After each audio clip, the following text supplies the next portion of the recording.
On va vraiment s'intéresser dans un premier temps à des idées fondamentales, je pense, dans la conception et dans l'approche de son app, d'une app mobile. Euh, donc, donc, une app mobile, c'est quoi? Donc, avant même de commencer à designer, avant même quand on est vraiment au whiteboard et qu'on veut commencer un projet, je pense qu'avant tout, il faut bien définir un use case. C'est vraiment très important. Et un seul use case. On verra aussi le concept de graphe. Donc ça, c'est plus pour les apps sociales. Même si aujourd'hui, beaucoup d'apps mobiles quand même intègrent des fonctionnalités sociales. Donc je pense que c'est important qu'on comprenne bien ce que c'est. Donc, commençons par le use case. Donc un use case, je pense que c'est une action tangible pour le user. Donc c'est ça qui est très important. C'est que c'est une action... quand l'utilisateur il va réfléchir, il va ouvrir votre app, il va essayer de la comprendre, ça va être instantanément tangible pour lui. C'est-à-dire que ça peut pas être quelque chose que vous devez contextualiser, que vous devez expliquer. C'est une phrase très simple. Je prends une photo, je commande un chauffeur. Ça doit vraiment se résumer en une phrase très très très simple. Et c'est pas un casse-tête, c'est pas un fourre-tout.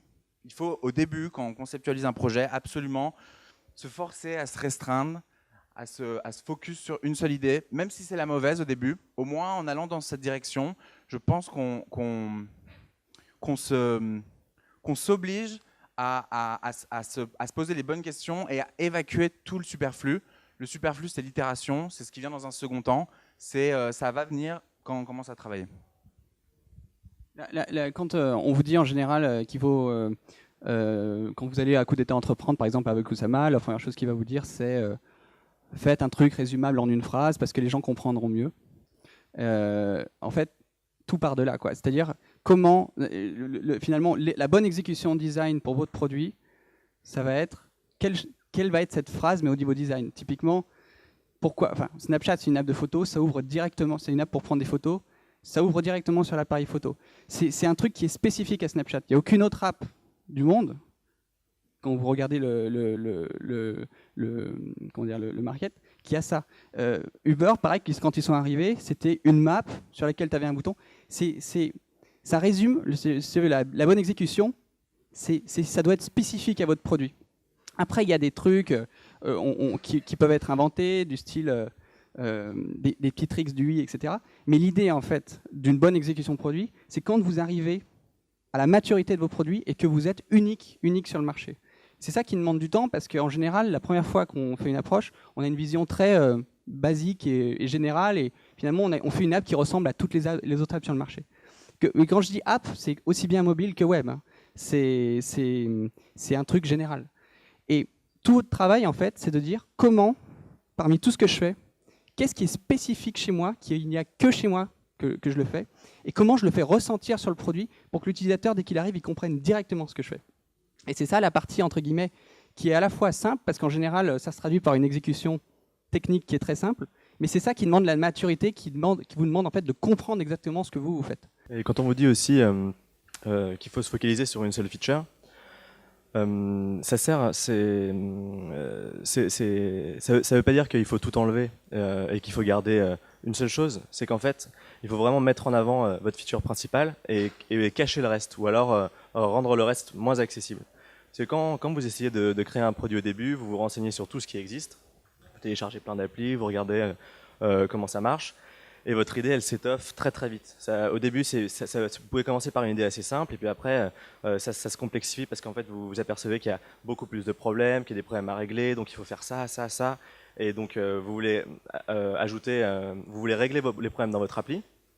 Mais ce qui se passe, c'est que au début, c'est très simple, puis après, il y a l'apparition d'un menu, et après, il y a l'apparition de plein de boutons. Et souvent, les applications ne sont pas pensées sous forme de funnel. Funnel, c'est que vous dites à quelqu'un que l'appli sert donc à une chose, et vous le guidez du début à la fin jusqu'à cette chose-là. Donc, Grégoire, il parlait de l'ouverture de l'appli, où directement on comprend, il y a ce fameux bouton central, ou cette action centrale, qui fait que vous allez directement aller à l'action que vous avez envie de faire, et ce pourquoi vous avez téléchargé l'appli. Mais il y a surtout comment arriver à finaliser cette action de la manière le plus rapidement possible, et de manière la plus efficace. Parce que souvent, quand quand vous divisez un funnel, par exemple, un funnel, c'est, je sais pas, par exemple pour Uber, vous voulez commander donc un Uber, et il faut passer par plein de choses qui sont, alors ça peut être ajouter la destination, payer par carte, valider, etc. Et il faut laisser le moins de choix possible à l'utilisateur, tout en étant assez rapide dans l'exécution. Donc souvent, il y a des questions qui se posent, qui sont par exemple, qu'est-ce que je fais? Est-ce que j'allonge le funnel? Est-ce que je leur fais prendre plus de temps pour arriver à cette exécution finale? Ou est-ce que est-ce que je divise le funnel? Mais alors là, il y a une sorte de dilemme parce que la personne se retrouve divisée aussi par rapport à la finalité de son action. Donc il faut arriver à trouver ce bon équilibre où vous êtes quand même rapide et vous arrivez à cette exécution finale sans se perdre dans les méandres de alors là, est-ce que je vais proposer quelque chose de plus précis, mais par contre je vais un petit peu sortir du funnel principal, ou est-ce que j'arrive directement à ce funnel-là, mais par contre il n'y aura pas de détails particuliers, et donc directement je vais avoir une action qui va moins rassurer l'utilisateur par rapport à sa finalité, quoi. Ouais, typiquement, la première approche que tout le monde a, c'est tout le monde a une vision assez plate des features, quoi. Tout le monde croit que... Enfin, c'est pas que tout le monde croit, c'est que quand on est débutant, et nous on a fait cette erreur, si on croit que toutes les features sont les plus importantes les unes des autres. C'est bien important d'identifier, surtout si vous adaptez un produit déjà, que vous êtes sur du web et que vous créez un produit mobile et que vous l'adaptez, à identifier quel est l'usage de 90 voire 95% des utilisateurs. Parce que la majorité des utilisateurs en fait utilisent 3 boutons dans votre app, hein. Déjà les utilisateurs, on en avait déjà parlé, mais ils n'ont pas le temps pour utiliser les apps, ils s'en foutent. S'ils vous utilisent vous, c'est vraiment que vous avez été exceptionnel. Mais il y a des millions d'applis sur le store et ils n'ont pas que ça à faire. Déjà à télécharger, c'est une pain, etc. Donc quand ils vont arriver chez vous, de toute façon, ils vont appuyer sur 2 boutons, 3 boutons maximum, peut-être un peu plus, mais il ne faut pas espérer plus. Quand on débute là-dedans, on croit que on met toutes les fonctionnalités au même niveau. On se dit ah bah s'il aura le choix, c'est bien. En fait, s'il a le choix, il fait rien du tout, quoi. Parce qu'il fait déjà si vous lui laissez le choix, c'est mort. Parce que les gens ils n'ont pas envie, ils n'ont pas le temps de choisir. En fait, il faut que vous choisissiez pour vous. En fait, quand Stan il parlait de funnel, en fait c'est des choix que vous allez faire pour lui. C'est pas le laisser libre. Vous voyez ce que je veux dire? Et ça, c'est le truc très difficile parce qu'il ne faut pas se planter. C'est des choix stratégiques de design. C'est sûr que si vous mettez tout sur un... Nous, par exemple, avec Mindy, on a eu ce problème-là. On mettait tout sur choisir la musique avant. Il y avait tout un débat sur faut-il choisir la musique avant ou la musique après, etc. Et en fait, on s'était dit... c'est un peu compliqué, mais au début, on s'était dit on va mettre la musique avant parce que ça va permettre, on sera plus unique en général, on sera plus unique. Mais il y avait plein de problèmes, genre par exemple, les gens quand ils n'avaient pas de réseau, ils ne pouvaient pas utiliser l'appli parce qu'il fallait télécharger la musique avant qu'elle arrive. Et donc du coup, ils disaient hop, ils fermaient. Donc du coup, on avait complètement orienté l'app sur un truc qui n'était pas utilisable. Et c'est con, mais c'est une énorme erreur qu'on a fait. À un moment donné, on se disait pourquoi pas aussi, on se dit, pourquoi enfin on auto-choisirait une musique pour eux. Alors on se disait comme ça, ils n'auront pas le choix, etc. Mais alors là, c'est un autre problème qui se pose, c'est que les gens se disent, ouais, mais alors si j'ai plus le choix, etc. Faire un produit, c'est une bataille psychologique, c'est trouver exactement le bon équilibre sur un truc précis qui fonctionne tout le temps. Et c'est ça le gros challenge. Et c'est ça qui fait que ouais, c'est le use case, mais le use case, c'est un truc vraiment très précis. C'est la niche de la niche d'un comportement de l'utilisateur qui est tout petit, mais qui en fait, les gens vont le faire 100 fois par jour, potentiellement, tu vois.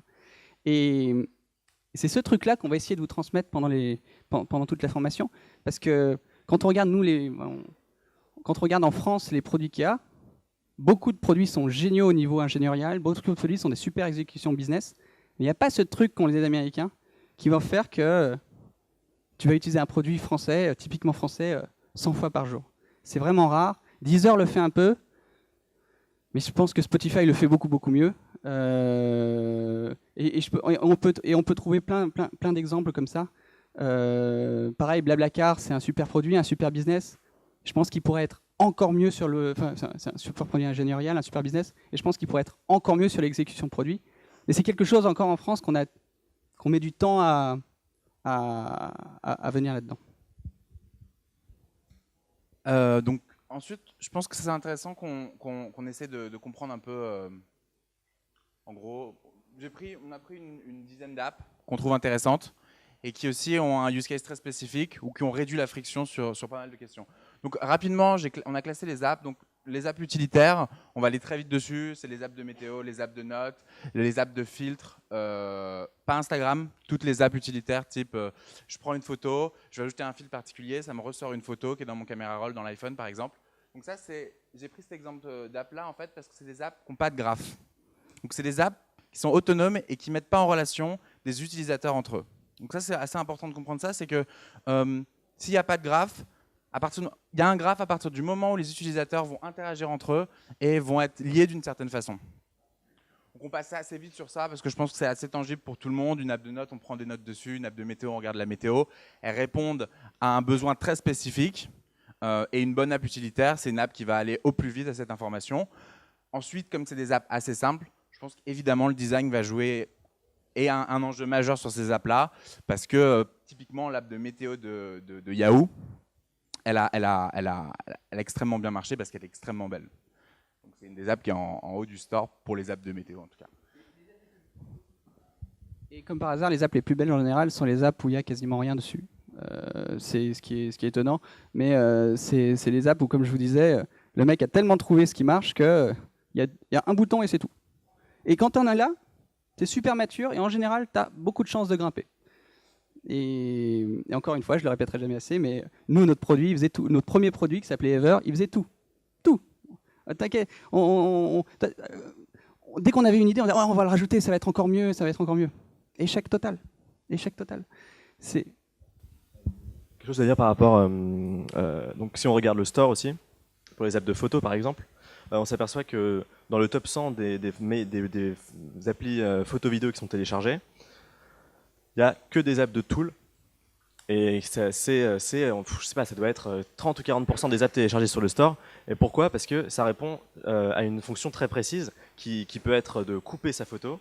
Les gens, ils réfléchissent vraiment comme ça, quoi. Ils se disent, là, ils sont en train de prendre une photo, et là, ils se disent, ah, mais ça serait là, il faut vraiment que j'écrive joyeux anniversaire dessus, ou que je coupe ma photo à cet endroit-là, quoi.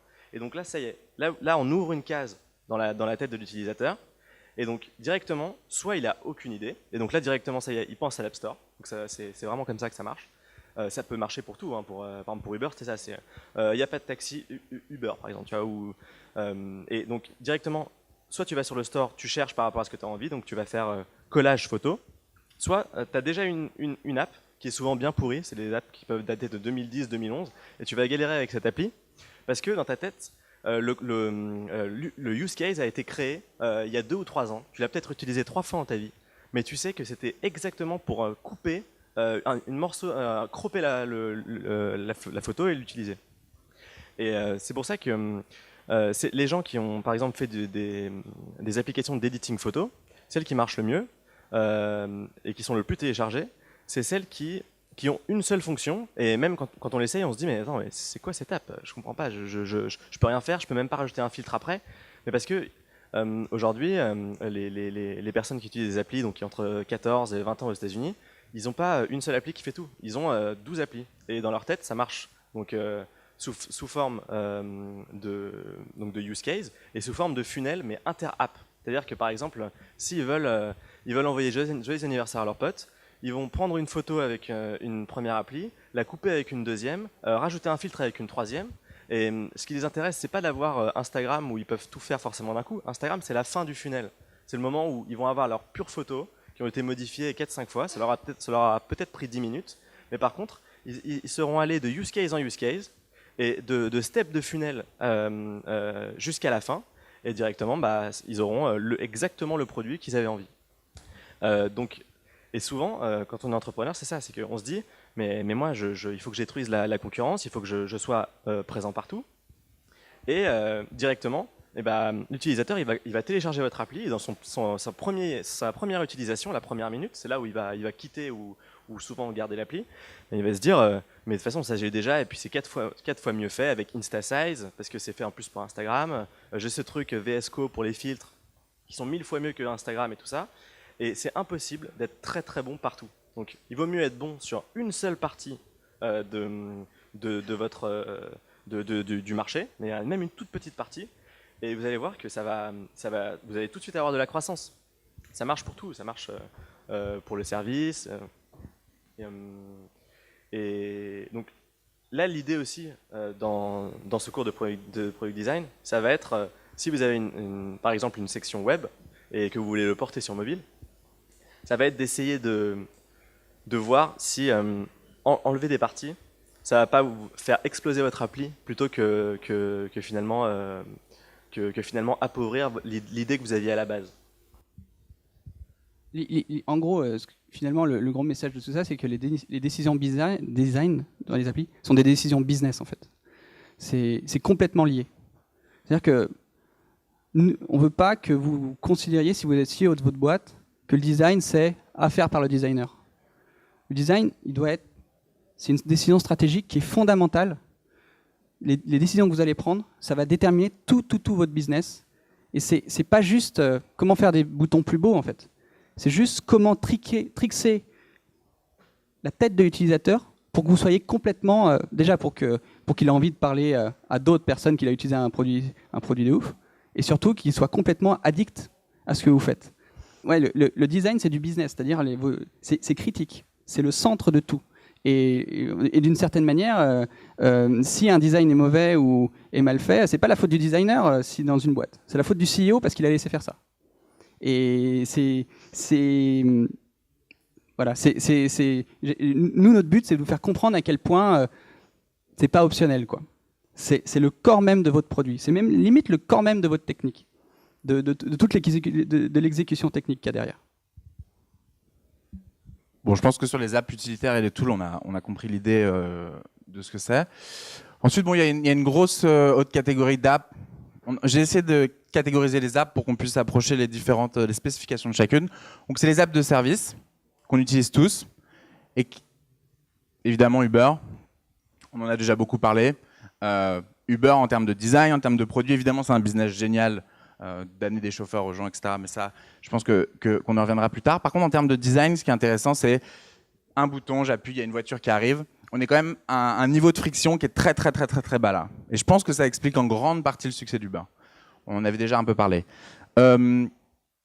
Caviar, je ne sais pas si vous connaissez, c'est du food delivery. C'est très proche de Take It Easy. C'est quasiment la même chose d'ailleurs. Take It Easy, c'est un peu le caviar français.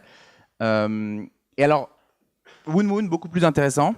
Alors en termes de business, on n'en parlera pas parce que ils ont eu quelques difficultés. C'était pas le produit le plus rentable de l'histoire, mais ils ont quand même été achetés par Alfred, une boîte de New York qui fait de la conciergerie. Woon, c'était un produit. C'est la friction au niveau 0, je pense. Vous ouvriez l'app, il y avait une page blanche avec marqué qu'est-ce que vous voulez et un bouton envoyer. Vous pouvez dire ok, je veux un pack de bière et un paquet de chips. Vous appuyez et on vous le livre. Vous allez vous chercher. Quelqu'un allait le chercher pour vous et vous le ramenez. Vous aviez paramétré votre adresse de livraison, votre carte bancaire. Et je pense que c'est un très bon exemple pour dire jusqu'où on peut aller en enlevant la friction. Il n'y a pas besoin d'avoir un menu des fois pour se faire livrer à manger. Il n'y a pas besoin d'avoir des suggestions, ce que vous voulez. On peut des fois essayer d'expérimenter au niveau de friction 0. Et c'est intéressant de partir de là aussi des fois. De se dire, c'est quoi le minimum du minimum de mon app. Là, c'était, je dois me faire livrer quelque chose, il y a un coursier qui m'amène quelque chose. Donc, qu'est-ce que je vais faire? Je vais faire une page blanche et je demande ce que je veux.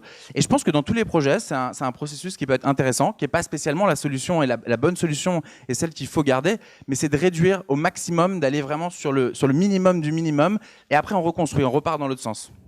On a 10 idées, on n'en prend qu'une seule et on remonte dans l'autre sens après. Faut voir l'exécution produit comme un jeu, quoi, un game. Et le game, c'est réduire au maximum, partir du principe que les gens sont des paresseux et leur réduire tous les steps, tous, pour qu'ils fassent ce que vous avez envie qu'ils fassent. Et considérez que même appuyer sur un bouton, évidemment, et derrière, il faut que ce soit utile. Ça sert à rien de faire une app où il y a 0 step, mais qui sert à rien. Les gens n'utiliseront pas. Prenez quelque chose évidemment qui est utile pour eux, et vous prenez tous les steps à partir du moment où le mec entend parler de l'app, à partir du moment où il se dit bon, je vais aller la télécharger, à partir du moment où il va la télécharger, ou l'ouvrir, etc. Et tout votre jeu, ça va être de casser tous les murs, jusqu'à obtenir un truc tellement simple que c'est ça qui va faire qu'en fait, vous allez obtenir un produit exceptionnel. Et dites-vous toujours, comment je réduis la friction pour les utilisateurs? C'est le truc numéro 1. Faire un business, c'est réduire la friction pour des utilisateurs. Que ce soit n'importe quoi, que ce soit Instagram qui réduit la friction de faire des photos, que ce soit Airbnb qui réduit la friction de booker des hôtels, à tous les niveaux, c'est vraiment ça le truc le plus important. Après, bon, bien sûr, par rapport à Moon, il y a un truc aussi intéressant, c'est que bon, moi, je suis moins partisan de Moon, parce que par exemple, en l'utilisant, j'étais à ce niveau 0 de friction où j'allais demander quelque chose, mais finalement, je ne savais pas quoi demander. Parce que je savais que j'avais faim, mais je ne sais pas exactement ce que j'avais envie. Et ce truc de caviar à côté, c'est clairement, pour moi, ça marche beaucoup mieux parce que on ouvre l'appli, on se retrouve directement face à quelque chose qu'on peut manger. Et donc, là, il y a un équilibre entre les deux, en tout cas. Où il y a un extrême d'un côté et une sorte de neutralité de l'autre qui fait que là, directement, je peux arriver à ce que j'ai envie.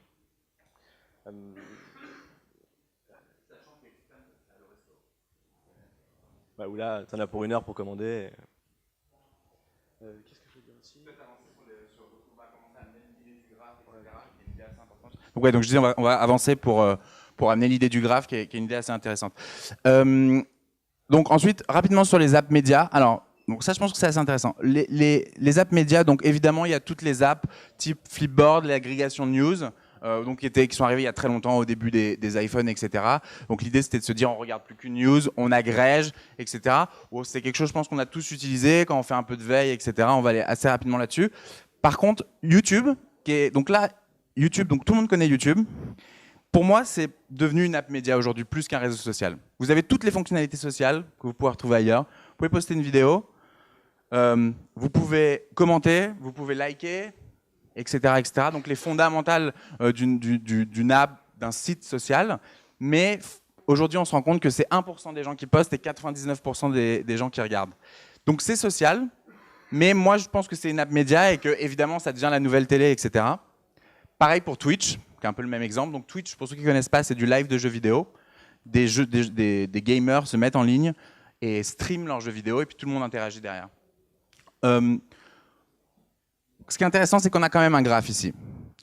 Donc là, on va commencer à amener l'idée du graphe. Le graphe, c'est des gens qui sont liés entre eux, qui interagissent entre eux, des utilisateurs, via différents systèmes, qu'on va voir juste après, mais rapidement, par exemple, pour qu'on comprenne bien, sur YouTube, c'est je follow quelqu'un et donc j'ai accès, je me suis lié à lui, du coup il me renvoie du contenu. Et donc il y a une interaction entre les gens. Même Airbnb a un graphe en fait. Dès que vous allez faire un service, etc., d'une certaine manière, vous allez avoir un graphe. C'est ça qui va faire que les gens... le graphe est important pour la rétention. C'est ça qui explique. Le graphe, c'est magique. Donc, c'est pour ça aussi, dans vos idées que vous allez faire, il faut optimiser pour le graphe. Mais c'est ça qui est magique parce que YouTube, c'est une appli complètement dégueulasse. Et tout le monde s'accorde à le dire, même chez Google, ils le disent. YouTube, c'est une appli qui est complètement nulle. Mais comme il y a l'application en elle-même, c'est-à-dire le design, etc., c'est de la metadata, etc. Mais comme à l'époque où ils sont rentrés dans le marché, c'était tellement les plus simples pour poster des... faut bien comprendre que vous, en tant que early boy, votre truc, c'est de rentrer dans le marché. C'est pas faire le meilleur produit, c'est le meilleur produit pour rentrer dans le marché. Une fois que vous êtes rentré, vous pouvez faire ce que vous voulez. Mais c'est la porte à l'entrée en fait qui est le plus difficile. Et YouTube, à l'époque où ils sont rentrés, c'était les plus rapides et les plus faciles pour uploader des vidéos. Et c'est comme ça qu'ils sont montés. Et après, derrière, ils peuvent faire un truc complètement compliqué ou je sais pas quoi. S'ils ont tous les utilisateurs et que les utilisateurs, à un moment donné, ont pris cette habitude, vous les aurez loqués et vous pouvez faire absolument tout ce que vous voulez. Mais YouTube, à leur timing, c'était les plus simples pour uploader de la vidéo. Et c'est ça qui a fait que même 10 ans, 15 ans plus tard, c'est toujours les leaders. Même s'ils sont concurrencés, mais pour d'autres raisons, par Facebook, par exemple. Donc, ce qu'on appelle le graphe, en fait, c'est toute la valeur en fait que vous allez créer. Donc pour un réseau social, c'est les gens. Pour Uber, c'est toutes les personnes, tous les conducteurs, etc. Pour Airbnb, c'est tous les comment ça s'appelle les quoi? Ouais, les hosts, etc. C'est ça qui est fondamental, qui va faire que vous êtes valuable, quoi. Qui va faire que vous allez vraiment avoir de la valeur. Sinon, après, vous aurez des petites apps qui sont, par exemple, juste purement éditoriales ou je sais pas quoi. Mais s'il n'y a pas cette dynamique, vous serez forcément short term. Il n'y a aucun business qui a 10 ans et qui n'a pas cette dynamique de graphe dans leur conception, quoi. Nous, pour vous raconter l'histoire de Mindy, donc Mindy, en gros, on l'a lancé en 2013. On a eu un peu de traction, mais on n'a jamais eu quelque chose de fou. Au bout d'1 an et demi, on s'est dit, on va essayer un truc qu'on n'avait jamais essayé. On va permettre aux gens de partager de la musique sur Snapchat. Et des musiques vidéo. Alors, je reprends à la base. Qu'est-ce que c'est Mindy? C'est une application de musique vidéo. C'était comme Instagram ou Vine, sauf que vous pouvez rajouter une musique sur vos vidéos. En gros, bon, notre vision, donc, pour parler de friction, etc., quelle était notre vision? C'est que la majorité des vidéos que tu prends sur mobile sont chiantes et nulles. Et nous, on se disait, dès que tu rajoutes une musique, en fait, ta vidéo devient marrante, émotionnelle, etc. Et on s'est dit, en fait, rajouter une musique, ça va enlever la friction. Les gens vont préférer le faire ils vont être trop contents, quoi. La vision, c'était, musique, c'est le filtre de la vidéo. C'est l'équivalent du filtre pour les photos, mais pour la vidéo. Donc, c'est ça la vision. On a lancé le produit, on a eu quelques influenceurs, etc. Mais on a un peu take-off, on a levé de l'argent, mais on n'a jamais vraiment décollé. Et c'est simple, tu regardes le graphe et le truc est comme ça, il monte un peu. Alors des fois, on faisait des petits boosts, on a été featuré par Apple ou des trucs comme ça, mais ça retombait limite. Enfin, ça retombait pas comme ça, mais en fait, ça montait et puis ensuite ça descendait. Et un jour, on s'est dit, tiens, on va faire un truc, on va permettre aux gens de partager de la musique sur Snapchat, des musiques vidéo sur Snapchat. Parce que Snapchat, c'est un produit, pour ceux qui connaissent, tu peux rien faire, je veux dire, tu peux juste prendre des vidéos, etc. Et on s'est dit, tiens, si les gens voient de la vidéo, une musique vidéo sur Snapchat, peut-être que ça va être marrant. Et là, donc en gros, pendant un an et demi, on a eu 200 000 utilisateurs en un an et demi, et en 10 jours, on en a eu 100 000. Le double, la moitié de toute votre user base en 10 jours. C'est quand vous avez trouvé un truc, vous le savez tout de suite. C'est radical. Et tout votre. Alors, comme on avait fait, évidemment, on avait optimisé pour Snapchat. C'est-à-dire qu'on avait mis un bouton, le bouton Sharing Snapchat était directement en bas de la caméra. Tous les boutons étaient blancs, on l'avait mis en jaune.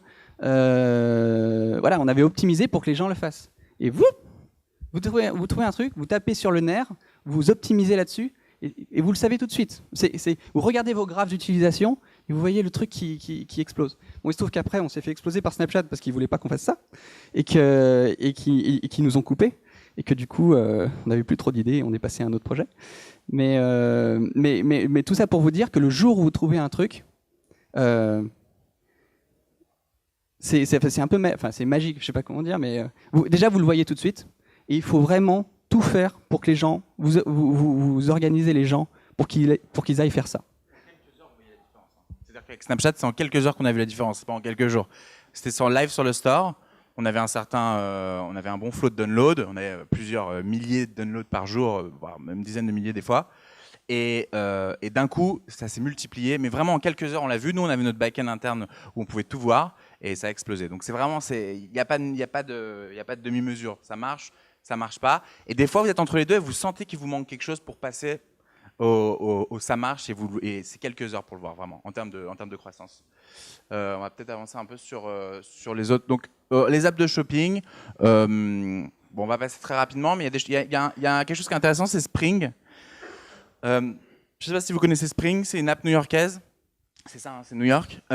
Qui, en gros, l'idée, c'est de se dire, ok, Instagram, il y a plein de personnes qui postent des vidéos de leur tenue tous les jours, ils vendent des choses sur Instagram, ça se fait un petit peu aussi. On va reprendre le modèle d'Instagram, on va l'appliquer au shopping. Tout le monde peut poster du contenu, des vêtements à vendre. Donc c'est vraiment sur les vêtements, ça. Il y a un feed, on peut commenter, on peut follow des gens. Du coup, on accède à ce qu'ils postent. C'est que des produits, hein. et peux me faire une collection, je peux liker, reposter, etc. Donc ce produit il est intéressant, je pense que pour ceux qui font du shopping c'est intéressant d'aller le voir, parce qu'ils ont pris le modèle social d'Instagram, le modèle communautaire aussi, où les gens se commentent, etc. Et ils l'ont appliqué au shopping, et ça marche plutôt bien, c'est en croissance, c'est pas encore non plus énorme, mais il y a des points intéressants. Poshmark aussi, alors Poshmark qui marche beaucoup mieux, qui est en haut de l'App Store américain. Donc Poshmark c'est du vide dressing en gros, comme on le connaît ici, mais pareil avec un format qui ressemble beaucoup à Instagram. Parce qu'Instagram ils ont posé quelque chose en termes de UX, en termes de simplicité de navigation, qui est intéressant, qui marche bien. Du coup ils se sont dit on prend la même chose et on l'applique au shopping. Donc là c'est du vide dressing. Ce qui est intéressant c'est que c'est contrairement à Spring où c'est surtout les marques qui postent, là c'est vraiment des utilisateurs qui veulent vendre leurs chaussures, etc. Mais je use case. Et alors Wallapop, qui est une app que j'aime beaucoup parce que eux ils ont vraiment aussi cassé la friction. J'ai besoin de vendre n'importe quoi, c'est Le Bon Coin sur mobile. Deux choses intéressantes sur Wallapop, je pense, en termes de design et en termes d'expérience. Première chose, déjà on arrive sur un feed qui est quand même ressemble à Pinterest, Instagram. On est dans quelque chose de très mobile, très orienté user, sur la consultation aussi, pas seulement sur la transformation de l'achat. Deuxième chose, le bouton caméra en bas. On pourrait croire qu'on est dans une app de photo.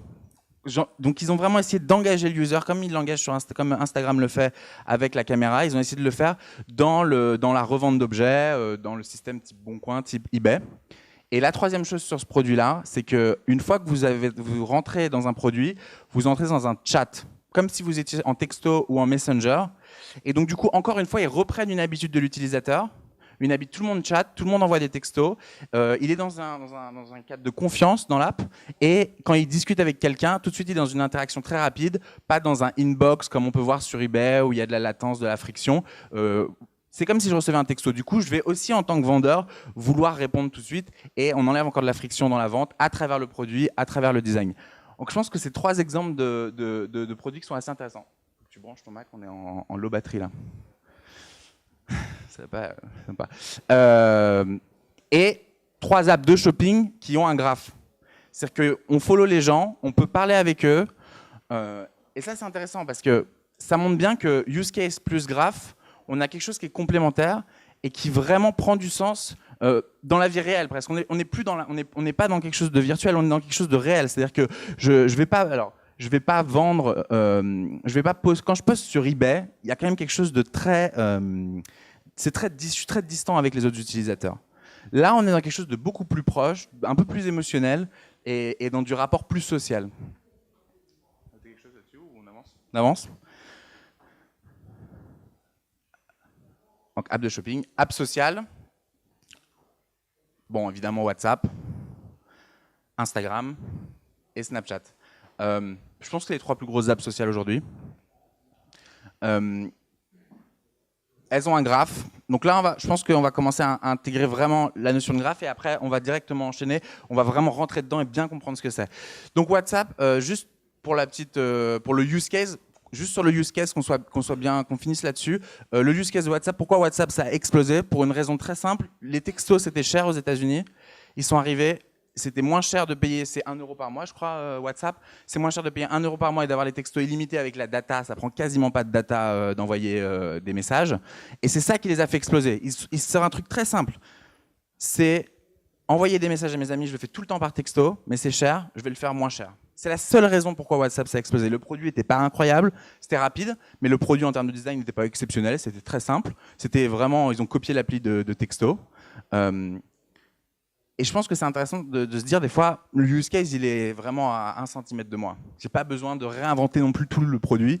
À l'inverse, des fois, j'ai pas besoin de réinventer le produit. Je prends ce qui marche, je trouve la différenciation dans l'usage et j'y vais à fond. Et c'est ce qu'a fait WhatsApp. WhatsApp, racheté 19 milliards par Facebook, c'est 800 millions d'utilisateurs par mois, enfin même plus, je sais plus. Enfin, on connaît tous. Peut-être que vous voulez parler un peu d'Instagram et Snapchat. Instagram, ils ont inventé le feed photo sur mobile. Enfin, c'est le fait de, comment dire, quand Facebook est arrivé, c'était Twitter, etc. Globalement, c'était une époque où tout était de la metadata. C'était globalement des posts, etc. et pas tant que ça de photos. Et Instagram, ça a été le premier, déjà avec ce format photo carré. Le format, c'est très important. C'est ça qui, quand vous avez un format, il faut sticker, c'est-à-dire, encore une fois, quand on parle de ce truc d'unicité, typiquement, par exemple, là, notre prochaine application, c'est une application pour envoyer $1 à des gens sur Twitter pour les tiper ou pour les supporter. On stick à un format, le format du dollar. Parce que les gens comprennent ce truc.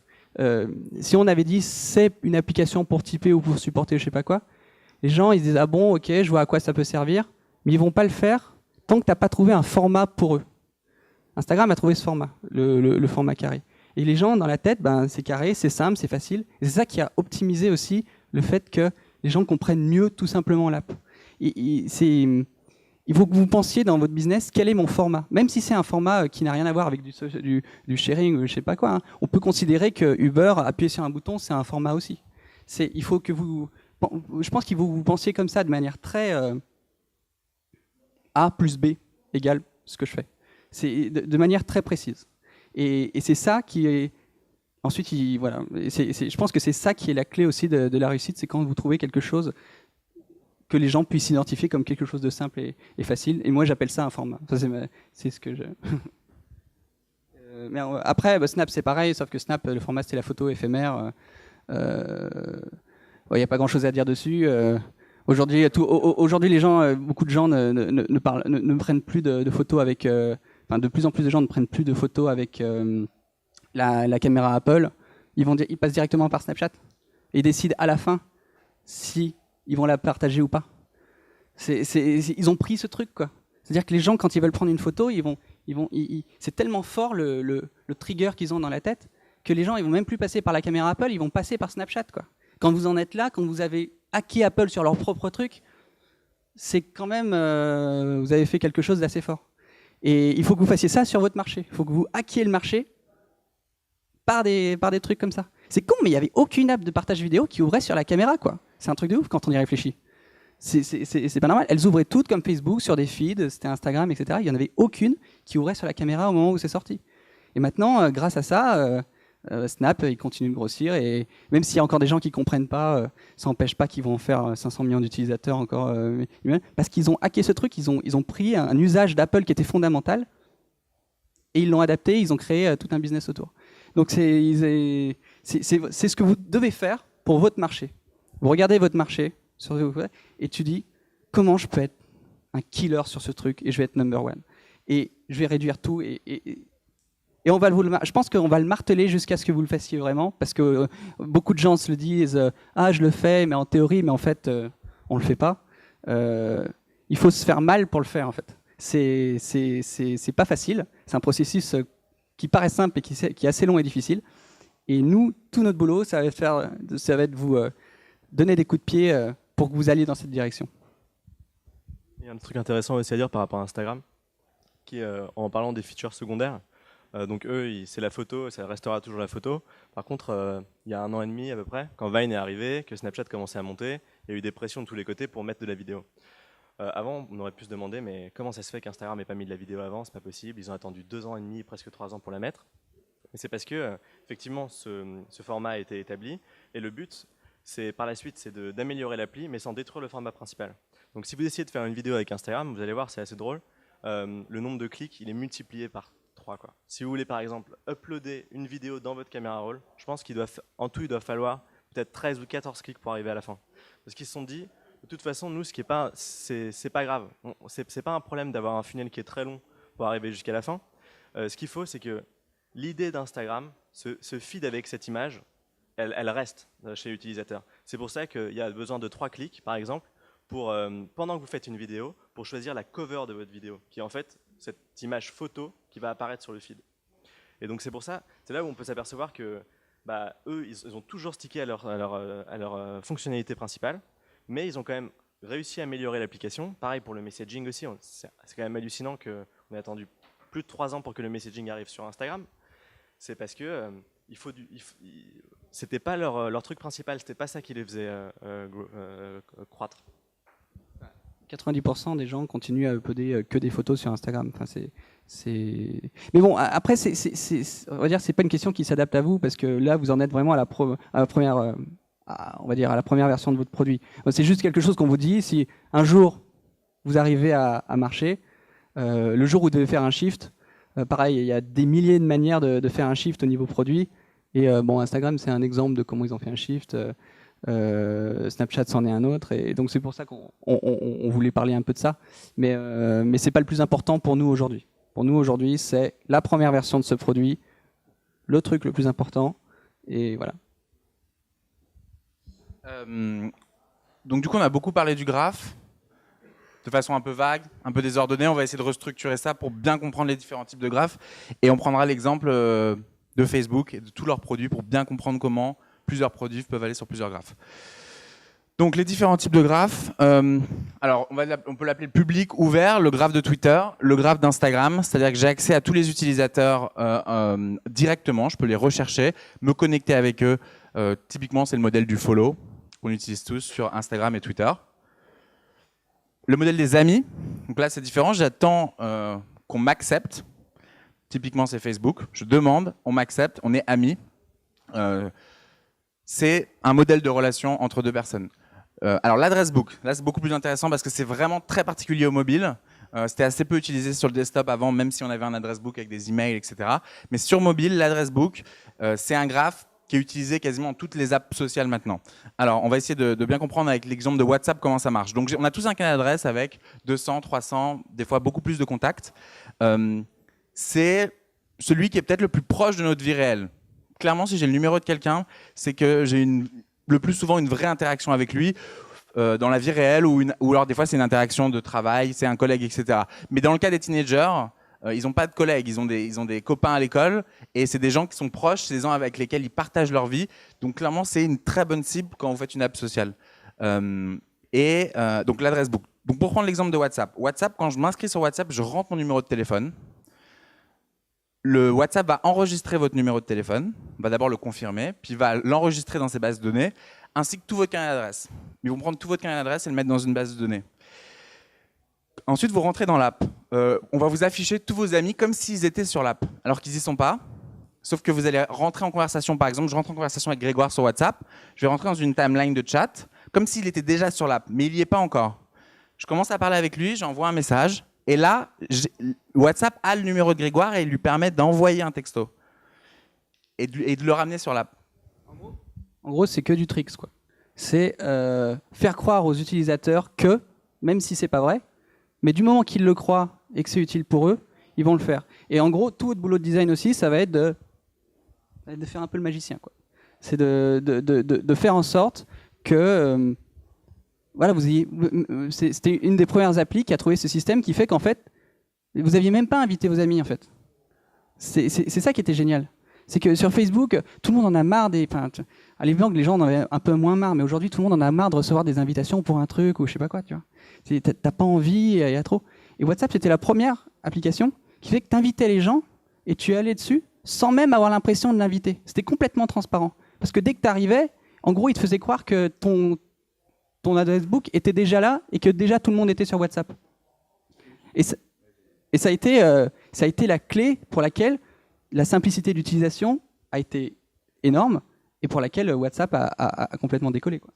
Et juste par rapport à WhatsApp, ce qui est très intéressant, c'est pourquoi ils ont utilisé l'adresse book, parce que aussi, le graphe, c'est pas un choix arbitraire. Il faut bien comprendre que ça doit réagir avec votre use case. Dans le cas de WhatsApp, c'est du texto, c'est de la discussion. Et clairement, l'adresse book, c'est le graphe de ça, parce que WhatsApp, c'est du chat. Et le graphe de l'adresse book, c'était du texto et de l'appel avant. Et ce qui est le plus proche du texto, c'est le chat. Parce que la différenciation, pour moi, le chat, c'est ce qui passe par la data. Et le texto, c'est ce qui passe par le réseau cellulaire, le réseau téléphonique plus basique. Et ça prend du sens. Et donc, si vous choisissez un graphe, il doit prendre du sens par rapport à votre use case. Et typiquement, par exemple avec Mindy, c'est intéressant parce qu'on s'est beaucoup posé la question du graphe et on l'a cherché, on l'a croisé dans tous les sens, on a essayé de mélanger toutes les idées. Et à un moment, on a dans Mindy, à la base, vous pouviez juste poster une vidéo en public et c'était le modèle de Twitter et d'Instagram. Et on s'est dit, on va rajouter du privé. On va laisser aux gens la possibilité d'envoyer une musique vidéo à leurs amis en privé. On l'a fait après pour une raison simple. Les gens nous disaient, le premier truc qu'on faisait, c'était, qu'on recevait comme feedback, c'est « Ah non, les vidéos des gens sont trop bien, moi si je fais quelque chose, ça va être nul. » Super sympa, tu vois, je veux dire, du coup, la pression, elle est énorme pour l'utilisateur. S'il se dit, dès qu'il va faire un truc qui va pas lui plaire, Là, on parle vraiment dans un cas. Là, l'exemple qu'on vous donne, c'est un cas pour une app sociale, mais je pense que c'est adaptable à n'importe qui. Si le mec sent qu'il y a une pression quelque part, il va pas le faire. Il va se sentir mal. Si tu sens qu'il y a un truc, une condition psychologique quand il utilise ton produit où il se sent pas bien, bah, c'est pas bon pour toi. Tu vas jamais grossir là-dessus. Alors nous, on s'est posé cette question, comment réduire au maximum cette pression? Bon, on avait répondu notamment par des trucs privés. Mais en fait, chez nous, ça n'a pas forcément marché. Mais en gros, il faut réduire vraiment toute cette pression. Alors, si vous faites un service, comment tu réduis la pression dans le service pour que, limite, le payeur ait l'impression de ne pas payer ou que ça lui paraît pas cher il faut vraiment tout orienter par rapport à ça. Faire des trucs... nous, par exemple, l'appli sur laquelle on est en train de travailler, donc c'est une appli de tipping, etc. Ça paraît chiant de donner. On essaie de trouver une UX où on envoie un billet, et du coup, tu envoies un billet d'$1, et du coup, nous, on pense que ça va réduire la pression d'envoyer et ça va rendre le truc fun, en fait. C'est un trick. On pense que nous, ça va être un trick de design pour rendre le fait de donner un peu d'argent, rembourser, etc., que ça paraisse plus painful de t'as l'image quand même de sortir ton porte-monnaie, de faire, de donner de l'argent, qui est un truc super lourd et que personne n'a envie de faire. Et posez-vous toujours cette question, quoi. Comment, dis-toi que prends dans ta tête un utilisateur horrible, qui est super chiant. En fait, tout le monde est horrible. C'est automatiquement, naturellement, tout le monde est horrible. C'est normal, tu vois. Et mets-toi dans sa tête du pire mec possible. Et dis-toi, comment est-ce que je pourrais, même le pire mec possible, comment est-ce que je pourrais avoir une chance qu'il utilise mon produit? Et toujours aie ce truc en tête, et toujours pense comme ça. Et là, tu seras capable de beaucoup travailler et de déplacer les montagnes pour faire un truc que peut-être qui va marcher. Mais dis-toi que l'utilisateur moyen, il est chiant, quoi. Et tu dois tout faire pour même le mec le plus chiant du monde qui soit content. Et ça passe, comme je te dis, nous, ça passe par envoyer un billet, ça rend le truc un peu plus fun, tu vois. On a mis des couleurs aussi qui sont un peu pétantes pour que ce soit un peu fun aussi. On oriente le truc de manière à se dire, ok, en fait, c'est pas si chiant que ça à faire, c'est facile, c'est marrant, etc. Et il faut se poser cette question tout le temps quand tu fais le produit. C'est pas non plus que la simplicité ou le design de l'appli, etc. Ça peut être aussi une récompense. C'est-à-dire que disons que dans votre produit, c'est quand même quelque chose qu'on fait pas, que tu fais pas tout le temps.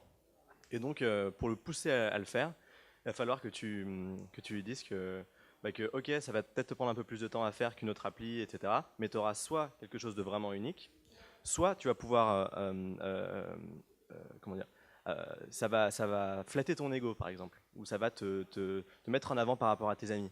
Et donc là, en fait, on se bat toujours d'un point de vue psychologique entre la difficulté de contribuer, la difficulté de consulter, et cette projection, cet imaginaire que tu vas avoir en disant mais ça va être peut-être un petit peu chiant, mais si je le fais, je vais quand même paraître super cool. Donc c'est des choses comme ça qui, si tu arrives à dépasser un tout petit peu cet équilibre, et bah, tu rends la contribution possible, la consultation possible. Ensuite, donc le graph qu'on appelle Stranger, très souvent couplé au local, donc on va s'intéresser à ça. Typiquement Tinder. C'est des gens qui n'ont aucun lien, auxquels je n'ai aucune relation sociale dans la vraie vie, théoriquement, qui sont autour de moi. C'est les strangers. C'est un graphe illimité. On est limité à 7 milliards de personnes bientôt, donc c'est un graphe illimité et qui est intéressant, mais qui en même temps est un graphe où j'ai pas du tout le même lien émotionnel, la même fréquence d'interaction qu'avec un ami. Donc là, pareil, il faut trouver les usages. Typiquement, le dating, c'est le plus gros usage là-dessus. Et je vois pas trop de. Après, il y a d'autres usages qui existent. Par exemple, j'ai besoin d'un service, quelqu'un autour de moi peut me le rendre, un voisin, quelqu'un qui est. Mais c'est des services qui aujourd'hui n'ont pas encore été prouvés, qui marchent vraiment. C'est-à-dire qu'on se rend compte que ce genre de services avec des strangers en local, finalement, ça s'oriente plus avec des choses comme Uber, où c'est plus institutionnalisé et on limite le minimum d'interaction, on limite au minimum les interactions avec la personne qui rend le service. Et du coup, on a un flux qui est peut-être plus, qui a un flux avec moins de friction que si je parle à quelqu'un qui n'est pas un professionnel, etc. Ensuite, on a l'anonymous local. Pareil, c'est un graphe qui a émergé pas si récemment, parce qu'il y avait Ask.fm qui marchait bien, où on pouvait poster en anonyme, mais c'était pas vraiment local. Par contre, sur Yik Yak et Secret, je ne sais pas si vous en avez entendu parler, mais c'est des apps où je partage un message de façon anonyme dans une zone autour de moi, limitée souvent à 1 km, quelque chose comme ça. Et donc ça, c'est pareil, c'est un graphe qui est illimité dans le sens où je peux me déplacer, avoir accès à des personnes différentes à chaque fois, et limité parce que c'est géographiquement autour de moi pour 1 km, 2 km, c'est ce genre de grandeur. Et enfin, et là c'est là que ça devient intéressant, c'est que en tant que produit, en tant que boîte, je peux créer un graphe. Facebook au début a pris le graphe de mes amis dans la vraie vie, l'a étendu et c'est devenu un graphe en eux-mêmes. Facebook, les amis Facebook, c'est devenu un graphe. C'est-à-dire que ça a une cohérence sociale par rapport à Internet. Et c'est pour ça que nous, en tant que développeurs d'applications, on peut venir faire des Facebook Connect et attraper ce graphe pour l'utiliser dans notre propre service. Pareil pour Twitter, Instagram est en train de s'y mettre aussi. Et ce point clé, je pense que c'est aussi ce qui explique pourquoi Facebook c'est aussi gros, pourquoi Facebook ça vaut autant d'argent, pourquoi tout le monde s'intéresse à ça. C'est qu'ils ont réussi à recréer un phénomène social qui est la base de plein de choses, de la consommation, de l'interaction, de la façon dont on consomme. Ils ont réussi à le recréer dans un service. Et si vous arrivez à faire ça en tant qu'app social, bah, vous avez tout gagné. Et c'est ce qu'est en train de faire Snapchat, etc. Je sais que je suis pas sûr qu'il y ait beaucoup de gens qui font des apps sociales, et donc nous c'est la première fois qu'on se fait un truc, c'est la première fois qu'on donne des cours et qu'on transmet ce qu'on a fait. Donc nous on arrive pour l'instant par le prisme de social. Et nous on pense qu'en fait il y a des leçons à apprendre. Ce qu'on appelle un graphe, ça peut être vous pouvez appeler ça la clientèle ou je sais pas quoi, tu vois. Mais nous on pense qu'il y a des leçons à apprendre qui sont applicables de partout. Le graphe c'est pas juste un concept on va dire abstrait, c'est un truc qui joue vraiment sur le design de ton application.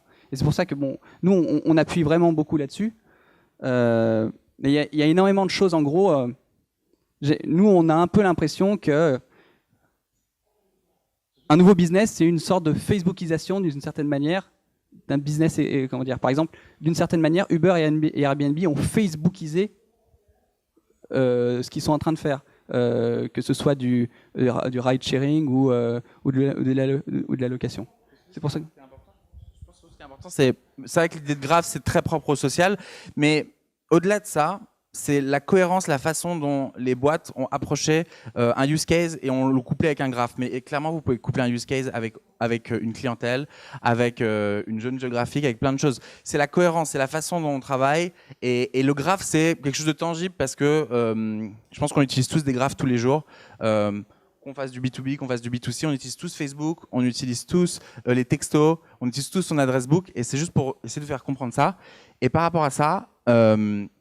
juste tracer un petit graphe qu'on comprenne bien aussi, et ça c'est important de bien comprendre, je pense, cette méthodologie de travail, parce que ça vous permet de vous placer par rapport à vos concurrents qui existent déjà, ou par rapport à des boîtes qui sont un peu dans votre secteur. J'ai tracé une ligne, privacy à gauche, vie privée, ce seraient des apps qui plutôt vont dans ce sens-là. De l'autre côté, show off, ça serait tout ce qui est de l'ordre, je présente du contenu à une grosse audience, c'est du bon contenu, j'attends de recevoir derrière une certaine reconnaissance sociale. Donc évidemment, on mettrait Snapchat à gauche. Ensuite, on aurait les apps de messaging qui seraient très proches. Un petit peu moins, je pense, privé que Snapchat, parce que Snapchat, ça s'efface quand même. Donc, on est quand même quelque chose de très qui vraiment préserve votre vie privée. Ensuite, Facebook, qui est au milieu, qui quand même on voit encore ses amis sur Facebook, on en parle encore, même si ça tend à de plus en plus devenir du média. Dans nos feeds, ils ont refait l'algorithme. Maintenant, on a plus de médias, plus de publicité, plus de marques. Ensuite, Twitter, qui... a toujours un graphe ouvert, donc quand même tend vraiment à aller vers la droite. Instagram, pareil, à peu près au même niveau. Alors, ce qui est intéressant, c'est qu'Instagram, au début, c'était plus privé, et maintenant, c'est plus, ça va plus vers la droite, vers quelque chose de plus ouvert. Pour la monétisation, on va revenir juste sur ça après. Et enfin, YouTube, qui, je pense, n'est presque plus un réseau social en soi, qui est plus une plateforme interactive de médias. Donc, on se rend compte que plus on est dans le privé, et ça, c'est pas quelque chose d'arbitraire, c'est quelque chose vraiment, on se rend compte de ça de façon statistique. Plus on est dans le privé, sur mobile, plus on protège ses utilisateurs, plus on est sur un graphe fermé, proche des amis, plus les contribuent, et plus on ouvre, plus on est sur de la consultation. Donc graphe fermé, graphe ouvert, et on se rend compte qu'il y a un équilibre et que Facebook tend à rester au milieu encore pour l'instant. On s'aperçoit que plus le produit est mobile, plus il est lié, comment dire, en gros, les utilisateurs, si vous faites un produit uniquement mobile, par exemple, vous devez avoir les utilisateurs qui sont accros à ce produit. C'est pas comme le web, où le web, ça peut être, peut y avoir un même, les gens, en gros, les gens peuvent utiliser un produit web une fois par mois, ça peut marcher. En mobile, c'est trop compliqué. Là, déjà, il faut télécharger l'app, etc. C'est-à-dire qu'il faut absolument que si vous faites un produit uniquement mobile, que les gens contribuent beaucoup, qu'ils soient complètement accros au produit, qu'ils l'utilisent tous les jours. La fréquence d'utilisation sur le mobile, c'est daily. La fréquence d'utilisation sur le web, c'est monthly. Et ça, c'est un truc, je ne sais pas ce que vous faites, il faudra qu'on en parle, que vous m'expliquiez votre projet. Mais il faut, si vous choisissez d'aller full mobile, ou etc., il faut que vous optimisiez vraiment le produit pour que les gens l'utilisent tous les jours. En tout cas, votre objectif, c'est qu'ils l'utilisent tous les jours. Ils ne le feront jamais, forcément, tu vois. Mais votre objectif, c'est d'utiliser tous les jours. Si vous faites un service qui est utilisable, on va dire, qu'une seule fois par mois, etc., le mobile est moins important, en fait. Il va être moins critique dans votre croissance. Bon, là, il n'y a aucun service, alors que parmi vous, il y a pas mal de personnes qui travaillent sur le service. Mais pour les graphes, ce qui est intéressant à dire aussi, c'est que c'est aussi utilisé pour des services, comme par exemple le système d'invitation, qui est basé sur ce qu'on appelle les referrals. C'est qu'en gros, je ne sais pas, Airbnb, vous en avez peut-être entendu parler par un ami. Vous avez peut-être reçu un texto à un moment qui vous a proposé de vous inviter. Ou alors, vous voulez commander quelque chose à manger et vous recevez un code, etc. Souvent, ce qui se passe, c'est que le graphe est utilisé pour ça, pour vous faire venir, parce que vous venez de la part d'un ami, donc vous avez le droit à, je sais pas, 10 € de réduction, etc. Et ça permet de locker un utilisateur dès le début, en fonction de son graphe. Donc ça peut être, par exemple, Facebook. Je me souviens plus comment s'appelait l'appli, mais c'était une app de recherche de boulot. Il y avait une sorte de... Tu pouvais trouver un travail en fonction de tes amis. Donc c'est beaucoup plus logique de travailler sur ce graphe-là. Pour Airbnb, t'es envoyé dans un environnement un peu plus safe, donc tu veux faire plus confiance à tes amis. Ça passe plus proche du carré d'adresse où tu vas recevoir un texto, par exemple. Donc ça, c'est des exemples voilà, par rapport au graphe. Alors, pour en finir, donc du coup, oui, donc juste pour finir sur cette courbe-là, donc on se rend compte qu'en fait, il y a une différenciation sur le B2B pur sur mobile. Petite anecdote juste pour ceux qui s'y intéressent. On peut classifier les apps en deux catégories, plus communication, où je suis pas là, j'envoie du contenu dans l'idée de discuter et de partager quelque chose qui est de l'ordre plus de la communication, et la publication. Et donc, on voit que ça tend à aller plus publication vers un graphe ouvert, communication vers un graphe fermé. Et ça, c'est quelque chose qu'on voit maintenant, après, avec l'étude des statistiques de Snapchat, de Facebook, de Messenger, de WhatsApp. Juste pour bien comprendre, pour finir sur le graphe et comprendre aussi comment on peut orienter son graphe par rapport à son business, par rapport à ses besoins, sur une vision long terme. Facebook, au début, quand ils ont commencé, ils étaient clairement plus du côté communication, entre amis, quelque chose de privé, où je share mes photos, etc. Donc ça, c'était il y a encore 2-3 ans, on va dire. Ensuite, ils ont shifté. Ce qu'on appelle un shift, c'est quand on déplace quelque chose de fondamental dans son business. Donc là, dans le cadre de Facebook, ils ont shifté leur graphe vers quelque chose de beaucoup plus ouvert, en ouvrant sur les pages, en ouvrant sur les likes, sur les pages qu'on peut liker, en ouvrant sur les groupes aussi, en ouvrant sur les events. Et donc du coup, ils ont complètement ouvert leur graphe et on a accès à du contenu qui n'est plus que nos amis. Pourquoi ils ont fait ça? Clairement dans une perspective d'intégrer les marques et de monétiser avec leur business model d'advertising. Ensuite, ils ont acheté Instagram. Donc, c'est leur première acquisition vraiment mobile. Je pense que c'était pour renforcer leur mobile aussi. Et aussi, je pense que c'était parce que Instagram, à l'époque, se trouvait plus vers la droite. Et c'était pour complémenter... Alors, peut-être une petite erreur, c'est juste qu'Instagram serait plus vers la gauche ici, quand ils l'ont acheté. Et maintenant, ils sont ici pour monétiser. Et à l'époque, ils l'ont acheté parce qu'ils avaient un fort engagement des gens à poster du contenu et ils avaient du mal à faire poster du contenu sur mobile Facebook. Donc du coup, ils se sont dit, OK, on n'y arrive pas là. Peut-être que c'est parce qu'il y a besoin d'une app spécifique avec un use case spécifique.